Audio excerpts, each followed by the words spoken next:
Саламатсыздар ма балалар? Бүгін бізде математика сабағымыздың тақырыбы тиімді есептеу. Бүгінгі сабағымыздың мақсаты қосудың ауыстырымдылық терімділік қасиеттерін, көбейтудің ауыстырымдылық қасиетін тиімді есептеулер жүргізу үшін қолдану. Бүгінгі сабақтағы бағалау критерийлері қосудың ауыстырымдылық терімділік қасиеттерін қолдануды біледі, көбейтудің ауыстырымдылық қасиетін тиімді есептеулер жүргізу үшін қолданады. Олай болса, назар аударайық.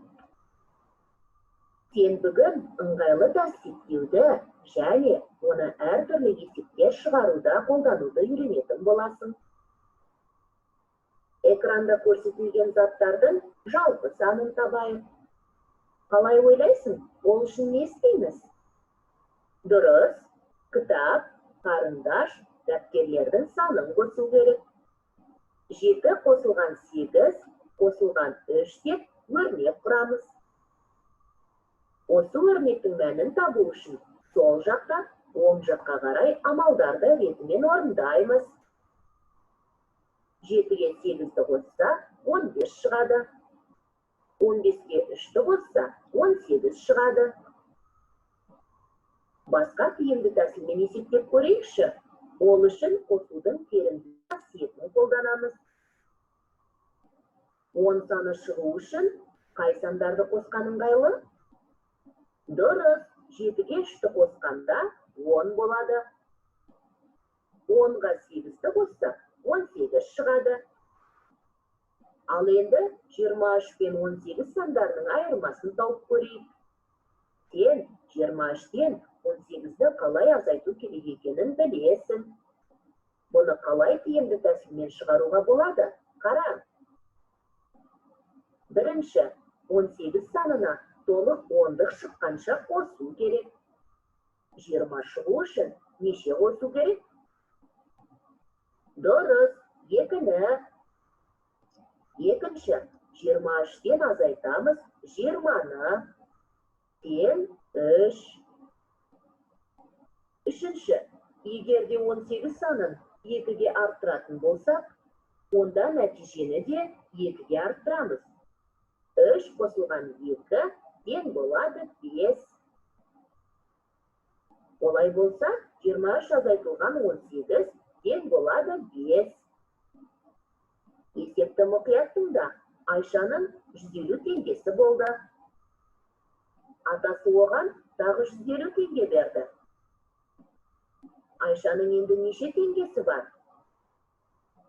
100 қосу 50, қосу 100, қосу 50 деп өрнек құрып алайық. Тиімді тәсілмен есептеу үшін қосылғыштарды дөңгелек сан шығатындай етіп қосу керек. 100 қосылған 100 тең 200.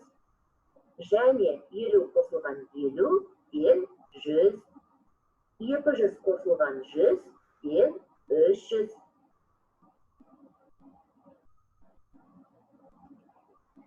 Ал енді балалар, оқулықтағы бірінші тапсырмаға қараймыз. Бұл жерде Қазақстанның көрікті жерлерін суреттері және оның астында есептеулер беріп тұр. Осы есептерді тиімді тәсілмен есептеуіміз керек. Енді бірінші Іле Алатауына қарасақ, бұл жерде 5, 4 санының қосындысы беріліп тұр. Енді бұны тиімді есептеу үшін 4-тен нешеу тұр? 1, 2, 3, 4, 5.